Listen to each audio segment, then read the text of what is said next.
आज के वीडियो में बच्चों हम लोग जानने वाले हैं डब्ल्यूबीजी का जो सबसे नंबर 1 कॉलेज है यानी कि वेस्ट बंगाल का जो सबसे नंबर 1 कॉलेज है यानी कि जादवपुर यूनिवर्सिटी, उसका हम लोग एलिजिबिलिटी क्राइटेरिया जानने वाले हैं। बच्चों आप लोग को पता होगा डब्ल्यूबीजी का जो बच्चे एग्जामिनेशन देते हैं हर एक साल, उसमें से 90% एग्जामिनेशन जो बच्चे देते हैं वो सिर्फ और सिर्फ जादवपुर यूनिवर्सिटी को लेकर के देते हैं। उसमें भी जिन बच्चों को एलिजिबिलिटी क्राइटेरिया नहीं पता रहता है वो लोग एग्जामिनेशन देने के बावजूद भी, क्योंकि उनको एलिजिबिलिटी क्राइटेरिया नहीं पता रहता है जादवपुर यूनिवर्सिटी का, एग्जामिनेशन देने के बाद भी डिस्क्वालीफाई हो जाते हैं और बहुत सारा अच्छा मार्क्स भी अगर उन लोग का डब्ल्यूबीजी एग्जामिनेशन में आता है उसके बावजूद भी डिस्क्वालीफाई हो जाते हैं due to without proper knowledge regarding eligibility criteria of Jadavpur university.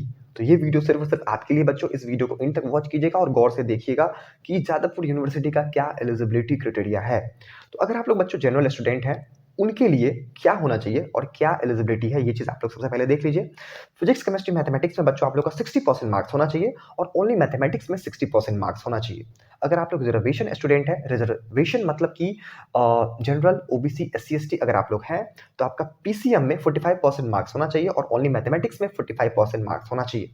और इंग्लिश सब्जेक्ट में जनरल के लिए और ओबीसी के लिए सेम मार्क्स रहता है, वो है 30%। अगर आप लोग का इंग्लिश में 30% से कम रहा तो आपका जादवपुर में एडमिशन नहीं हो सकता है किसी भी ब्रांच में। अगर आप लोग को जादवपुर में सीएससी कोर में या फिर स्पेशलाइजेशन में, आईटी में या फिर कोर में या फिर नॉन कोर में किसी भी ब्रांच में एडमिशन लेना है तो सबका एलिजिबिलिटी हर एक ब्रांचेस के लिए बिल्कुल सेम है, ठीक है, क्लास 10th और क्लास 12th का। और ये जो मैं आपको डाटा बताया हूं ये क्लास 10th और क्लास 12th का है। यहाँ पर और अच्छे से मैं आपको एक एग्जांपल लेकर के समझाता हूँ। यहाँ पर दो केस के बच्चे हैं, एक केस 1 के, एक केस 2 के। केस 1 का बच्चा जो है उसको फिजिक्स में 50 मार्क्स आता है, केमिस्ट्री में 60 मार्क्स आता है और मैथमेटिक्स में 86 मार्क्स आता है। और ये तीनों मार्क्स मिला करके एवरेज जो मार्किंग बनता है, परसेंटेज बनता है, वो 65.3% बनता है। केस 2 का जो बच्चा है वो फिजिक्स में 80 मार्क्स लेकर के आता है, केमिस्ट्री में 66 मार्क्स लेकर के आता है और मैथमेटिक्स में 50 मार्क्स लेकर के आता है। और इसका जो ओवरऑल परसेंटेज है तीनों सब्जेक्ट को मिला करके इसका भी 65.3% बनता है।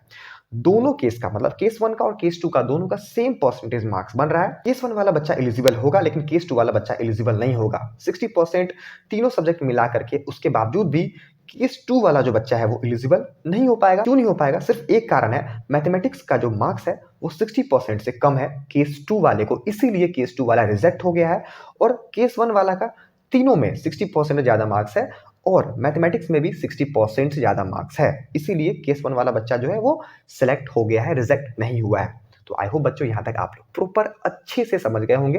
तो अगर आप लोगों को ये वीडियो पसंद आया होगा तो आप लोग हमारे वीडियोस को लाइक कर सकते हैं और हमारे यूट्यूब चैनल को मस्ट सब्सक्राइब कर लीजिएगा।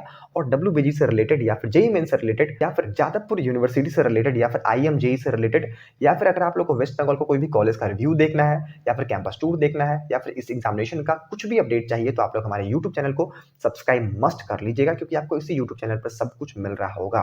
तो मिलते हैं नेक्स्ट वीडियो में, तब तक के लिए जय हिंद।